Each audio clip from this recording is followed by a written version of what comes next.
दिल्ली के अशोक विहार से आपको खबर बताते हैं, जहां पर बुलडोजर एक्शन फिलहाल चल रहा है। डीडीए की जमीन पर बसी अवैध झुग्गियों के ऊपर बुलडोजर चला है। आज इसी इलाके में बसी 2000 झुग्गियों में से कुछ को पक्का मकान मिल गया है और कुछ ने स्टे ऑर्डर ले लिया है। बची हुई जो झुग्गियां हैं उनके खिलाफ में आज से कार्रवाई की जाएगी, यानी कि किसी भी तरीके के जो अवैध निर्माण है, चाहे वो घरों के हों, चाहे वो झुग्गियों के हों, चाहे वो मकानों के हों या फिर वो दुकानों के हों, उनके खिलाफ में ध्वस्तीकरण का अभियान चलाया जाएगा। बाकायदा पहले जो नोटिस है वो दिया गया, उसके बाद यहाँ पर ये एक्शन लिया गया। बड़ी तादाद में जो पुलिस फोर्स है, सिक्योरिटी पर्सनल्स हैं, उनकी भी डिप्लॉयमेंट की गई है। दिल्ली से आपको ये खबर दिखा रहे हैं, तस्वीरें दिखा रहे हैं, जहां पर पीला पंजा चलता हुआ नजर आया। इससे पहले उत्तर प्रदेश में पीले पंजे की बहुत धमक देखने को मिली थी। जितने भी अवैध अतिक्रमण थे उनके खिलाफ में एक्शन देखा गया और अब दिल्ली में भी इसी तर्ज पर बड़ी कार्रवाई लगातार की जा रही है बीजेपी सरकार आने के बाद में। मोहित, ज्यादा जानकारी दीजिए और क्या कुछ फिलहाल हो रहा है और आगे कितनी कार्रवाई इसी तरीके से की जाएगी?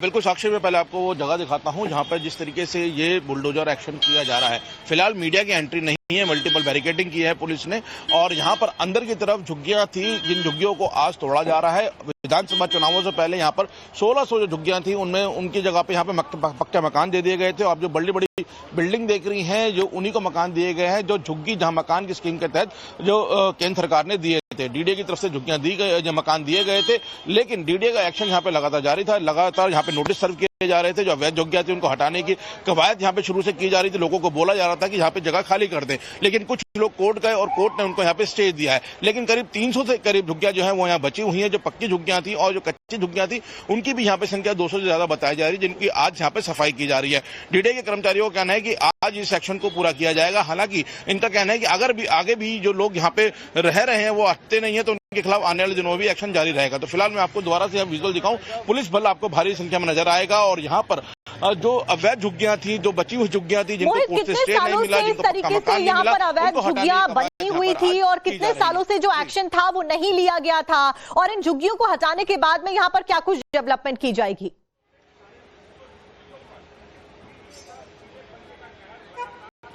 देखिए, सरकार की अपने एक डेवलपमेंट पॉलिसी है जिसके तहत उनका कहना है कि जब लैंड खाली होता है उस लैंड में ग्रीन लैंड बनाया जाता है या कुछ और किया जाता है, ये बाद में पता लगेगा। लेकिन दशकों से यहाँ पे झुग्गियां थी, क्योंकि यहाँ लोगों से हमने बात की है तो उनके पास यहाँ पे आधार कार्ड थे, उनके पास यहाँ वोटर कार्ड थे, यानी वो वोट भी दे रहे थे और यहाँ उन्होंने यहाँ के पतों पे अपने आधार कार्ड भी बनवा रखे थे। और जिन लोगों के पास पक्के डॉक्यूमेंट थे उनको उनका फायदा भी हो, उनको यहाँ पे पक्के मकान भी मिले हैं विधानसभा चुनाव से पहले। और अब जहाँ पे जिन लोगों के पास डॉक्यूमेंट्स नहीं है उनको कोर्ट ने स्टे नहीं दिया है और उन झुग्गियों को अवैध घोषित करते हुए उन पर कार्रवाई की जा रही है। और डीडीए के जो अधिकारी है जो यहाँ पर आए थे उनका कहना है कि ये कार्रवाई लगातार जारी रहेगी जब तक इस जगह को पूरी तरीके से खाली नहीं करवाया जाएगा। तो कुल मिलाकर दिल्ली का साफ सफाई का काम हर लिहाज से जारी है, चाहे वो अवैध निर्माण को हटाना हुआ या फिर वो डेवलपमेंट और क्लीनिनेस सैनिटाइजेशन को आगे बढ़ाना हो। बहुत बहुत शुक्रिया मोहित, आपका जानकारी है वो लिया ही जाएगा। मामला दर्ज कर लिया गया है। जिन वेपन से धमकाने की कोशिश इस लड़की ने करी थी वो वेपन्स की तस्वीर भी हम दर्शकों को दिखा रहे हैं कि मामला दर्ज करके इन वेपन्स को फिलहाल जब्त कर लिया गया है। आगे की कार्रवाई भी लगातार जारी है। मनीष, फिलहाल बहुत बहुत शुक्रिया आपका जानकारी देने के लिए। सबके बीच में खबरों का सिलसिला टाइम्स नाउ नवभारत पर लगातार जारी है।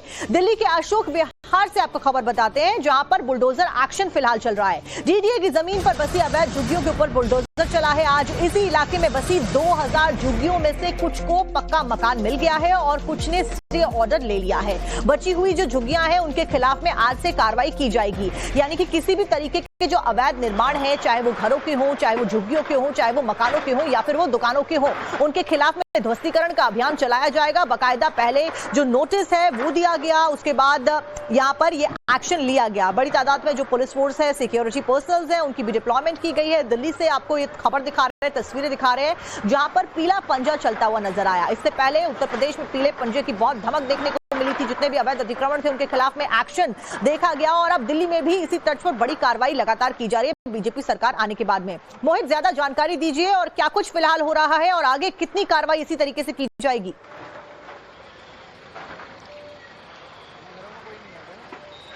बिल्कुल साक्षी, में पहले आपको वो जगह दिखाता हूं जहां पर जिस तरीके से ये बुलडोजर एक्शन किया जा रहा है। फिलहाल मीडिया की एंट्री नहीं है, मल्टीपल बैरिकेडिंग की है पुलिस ने और यहाँ पर अंदर की तरफ झुग्गियां थी, जिन झुग्गियों को आज तोड़ा जा रहा है। विधानसभा चुनावों से पहले यहाँ पर 1600 जो झुग्गियां थी उनमें उनकी जगह पे यहाँ पे पक्के मकान दे दिए गए थे। आप जो बड़ी बड़ी बिल्डिंग देख रही हैं, जो उन्हीं को मकान दिए गए हैं, जो झुग्गी जहां मकान की स्कीम के तहत जो केंद्र सरकार ने दिए थे, डीडीए की तरफ से झुग्गियां दी गई, जो मकान दिए गए थे, लेकिन डीडीए का एक्शन यहाँ पे लगातार जारी था। लगातार यहाँ पे नोटिस सर्व किए जा रहे थे, जो अवैध झुग्गियां थी उनको हटाने की कवायद यहाँ पे शुरू से की जा रही थी। लोगों को बोला जा रहा था कि यहाँ पे जगह खाली कर दें, लेकिन कुछ लोग कोर्ट गए और कोर्ट ने उनको यहाँ पे स्टे दिया है। लेकिन करीब 300 से करीब झुग्गियां जो है वो यहाँ बची हुई है, जो पक्की झुग्गियां थी और जो कच्ची झुग्गियां थी उनकी भी यहाँ पे संख्या 200 से ज्यादा बताई जा रही है, जिनकी आज यहाँ पे सफाई की जा रही है।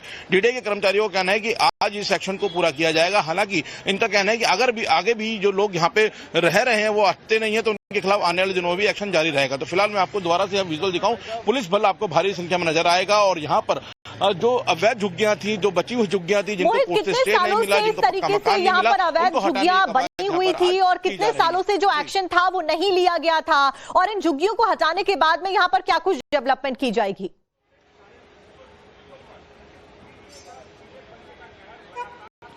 देखिए, सरकार की अपने एक डेवलपमेंट पॉलिसी है जिसके तहत उनका कहना है कि जब लैंड खाली होता है उस लैंड में ग्रीन लैंड बनाया जाता है या कुछ और किया जाता है, ये बाद में पता लगेगा। लेकिन दशकों से यहाँ पे झुग्गियां थी, क्योंकि यहाँ लोगों से हमने बात की है तो उनके पास यहाँ पे आधार कार्ड थे, उनके पास यहाँ पे वोटर कार्ड थे, यानी वो वोट भी दे रहे थे और यहाँ उन्होंने यहाँ के पतों पे अपने आधार कार्ड भी बनवा रखे थे। और जिन लोगों के पास पक्के डॉक्यूमेंट थे उनको उनका फायदा भी हो, उनको यहाँ पे पक्के मकान भी मिले हैं विधानसभा चुनाव से पहले। और अब जहाँ पे जिन लोगों के पास डॉक्यूमेंट्स नहीं है उनको कोर्ट ने स्टे नहीं दिया है और उन झुग्गियों को अवैध घोषित करते हुए उन पर कार्रवाई की जा रही है। और डीडीए के जो अधिकारी है जो यहाँ पर आए थे उनका कहना है कि ये कार्रवाई लगातार जारी रहेगी जब तक इस जगह को पूरी तरीके से खाली नहीं करवाया जाएगा। तो कुल मिलाकर दिल्ली का साफ सफाई का काम हर लिहाज से जारी है, चाहे वो अवैध निर्माण को हटाना हुआ या फिर वो डेवलपमेंट और क्लीनिनेस सैनिटाइजेशन को आगे बढ़ाना हो। बहुत बहुत शुक्रिया मोहित आपका जानकारी देने के लिए।